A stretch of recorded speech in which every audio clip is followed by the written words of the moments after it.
그날로 족하니라. 아멘. 오늘 우리가 읽은 본문은 크게 네 가지 주제를 다루고 있습니다. 구제함을 은밀하게 하는 것, 기도는 이렇게 하는 것입니다. 그리고 금식은 외식으로 하지 않는 것, 보물은 하늘에 쌓아두는 것 등 네 가지 큰 주제를 말하고 있습니다. 네 가지 큰 주제 가운데 두 번째 주제인 기도는 이렇게 하는 것입니다. 라는 주제로 하나님의 말씀을 함께 나누겠습니다. 하나님의 말씀이 증거될 때에 우리의 심령이 변화되고 문제가 풀리는 놀라운 역사들이 나타나기를 소원합니다. 전국 16개 광역지자체 중에서 점집이 가장 많은 곳은 이제 서울이라고 합니다. 286개소나 된다고 합니다. 종로구에 31개소, 중구에 28개소, 강남구에 26개소 순으로 이제 자리 잡고 있다고 합니다. 점집이나 무당을 찾아가서 자신의 소원을 이야기하고 소원을 비는 사람들의 모습을 보면 그리스도인들이 하나님 앞에 기도하는 것보다 훨씬 더 진지하게 소원을 빈다고 합니다. 그 사람들은 점쟁이나 무당이 써주는 부적을 그리스도인들이 하나님의 말씀을 소중히 여기는 것보다 훨씬 더 소중하게 여긴다고 합니다. 굿을 한번 하기 위해서 지불하는 액수를 보면 우리 성도님들이 하나님께 드리는 헌금 액수와는 비교가 되지 않습니다. 적게는 수백만 원, 많게는 수천만 원까지 아낌없이 지불합니다. 그럼에도 불구하고 그들을 가리켜 신앙인이라고 말하지 않습니다. 무당 앞에서 아무리 진지하고 아무리 거액을 헌금한다 하더라도 사람들은 그들을 가리켜서 미신을 쫓는다라고 말합니다. 그렇다면 신앙과 미신의 차이는 과연 무엇일까요? 미신은 내게 있는 돈이나 재물이나 무엇이든 간에 나의 소유로 신을 달래려고 하는 것입니다. 그럴 때 나는 결코 변화되지 않습니다. 오직 신을 변화시켜서 나의 목적을 달성하고자 하는 것이 바로 미신이라는 것이죠. 반면에 전능자이시고 절대자이신 신을 사람이 좌지우지할 수 없다는 것을 인정하고 그 신 앞에 내가 변화되어 가는 것이 바로 신앙이라고 부를 수가 있습니다. 따라서 미신과 신앙의 진정한 차이점은 바로 내가 변화되느냐, 변화되지 않느냐, 바로 거기에 있습니다. 아무리 예수의 이름으로 예배당에 나와 앉아 있다고 할지라도 하나님을 나의 돈이나 재능으로 달래고 얼러서 내 목적을 성취하려 한다면 그것은 미신을 쫓는 행위에 불과합니다. 이러한 종교적 행위에는 절대 나의 변화는 찾아볼 수가 없다는 것이죠. 그러나 반면에 날이면 날마다 내가 하나님의 말씀 앞에 내가 바뀌어가고 우리는 참된 그리스도인이 되어 간다면 그것이 곧 우리의 신앙이라고 말할 수가 있습니다. 왜냐하면 우리의 내적인 본질이 변화되기 때문인 것입니다. 참된 그리스도인이 되기 위해서는 다시 말해 주님 앞에서 날마다 변화되는 그리스도인이 되기 위해서는 우선 우리의 기도부터 점검해 보는 것이 바람직합니다. 7절, 8절에 보면 이렇게 말씀하고 있습니다.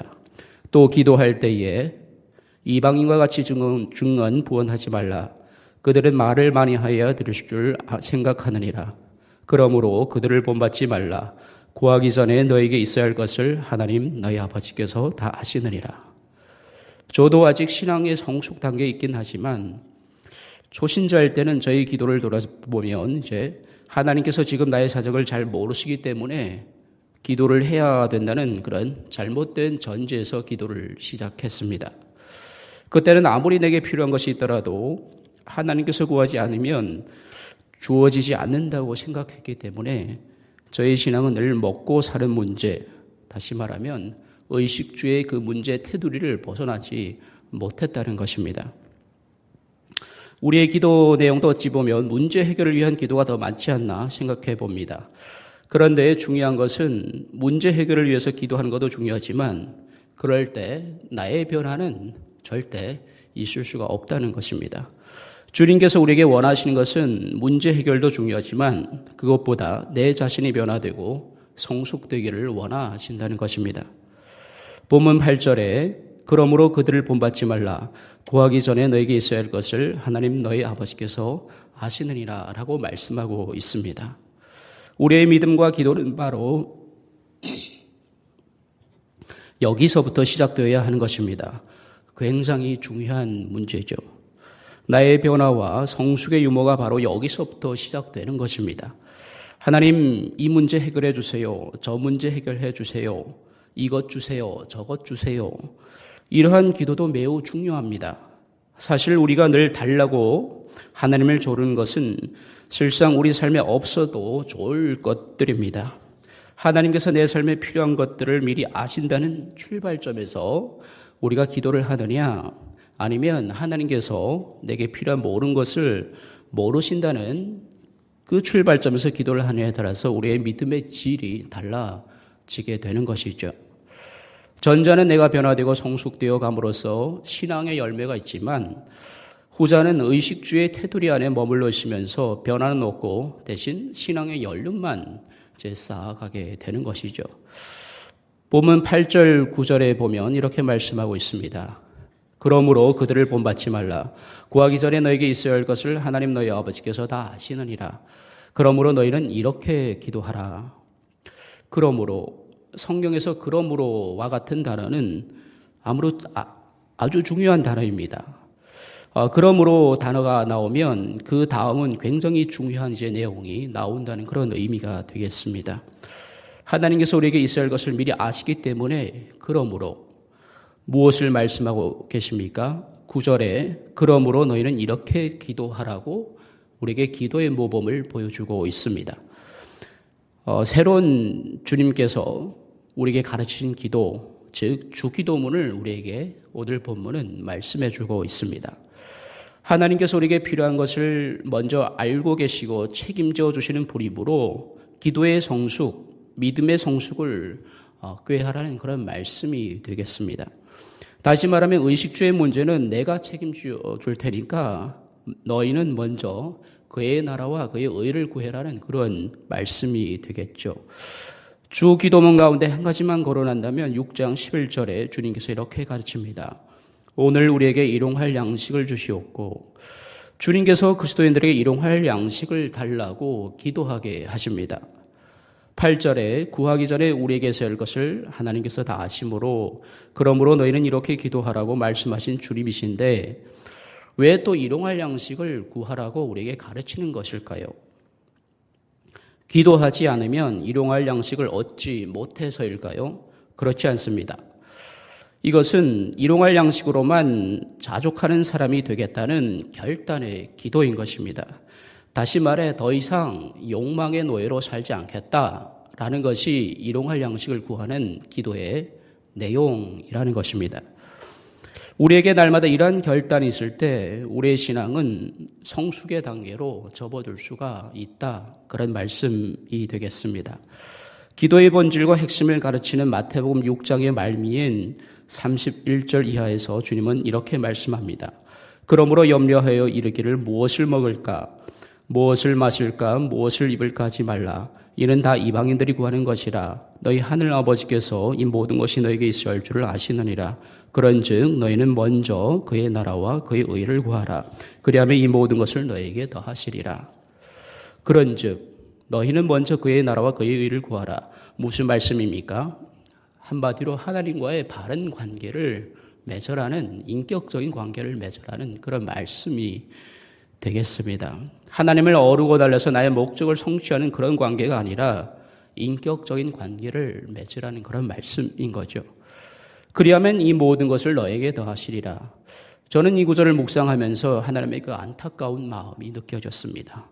하나님과 나 사이에 있어서 그냥 주고받는 그런 관계가 아니라 주고받는 그런 관계를 넘어서 인격적인 관계를 맺으라라는 하나님의 그 마음이 느껴졌습니다. 하나님은 내게 필요한 것이라면 어떤 방법을 써서라도 반드시 해결해 주시는 분입니다. 반면에 내게 필요하지 않는 것이라면 어떤 방법을 써서라도 그것을 막으시는 분이십니다. 따라서 나의 기도의 목표와 내용이 있다면 어떻게 주님의 뜻을 바르게 분별할 것인지, 나의 어떤 부분이 변화되어야 할 것인지, 주님을 위하여 하루하루 무엇을 행할 것인지를 알게 해달라고 구하는 것이 우리 기도의 내용이 되어야 할 것입니다. 문제를 풀려고 기도하느냐, 나의 변화를 위해서 기도하느냐, 하늘과 땅의 차이입니다. 하늘과 땅의 차이는 거래의 얘기가 아니죠.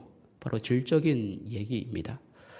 사랑하는 성도 여러분, 우리 하나님께서는 내게 있어야 할 것을 나보다 더 정확하게 아시는 분이십니다. 여기서부터 이것을 아느냐 모르느냐, 우리의 신앙의 성숙은 바로 여기서부터 시작된다는 말씀입니다. 오늘 새벽이 그러한 새벽이 되기를 소원합니다. 내가 비록 의식주의 문제, 여러 가지 삶의 문제들을 갖고 하나님 앞에 나왔지만 이제 하나님께서 책임져 주실 것을 믿고 먼저 그의 나라와 그의 의를 구하겠습니다. 하나님과 인격적인 관계를 맺겠습니다. 라고 저도 여러분도 기도했으면 참 좋겠습니다. 특별히 이 새벽이 우리가 기도할 것은 우리의 기도는 세상의 외침과는 구별되게 해달라고 기도했으면 좋겠습니다. 하나님의 이름을 빌어 더 성공적이고 더 좋은 신분을 위해서 더 좋은 대학을 나오고 더 좋은 직장에 들어가기 위해서 기도한다면 여러분 그 기도는 세상 사람들의 외침과 똑같지 않겠습니까?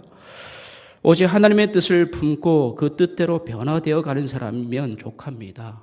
라고 기도하는 저와 여러분 되기를 간절히 소원합니다. 세상의 가치와 하나님 나라의 가치를 분별할 수 있는 사람으로 살아가면 주님 족하겠습니다. 라고 기도하는 저와 여러분 되기를 간절히 소원합니다.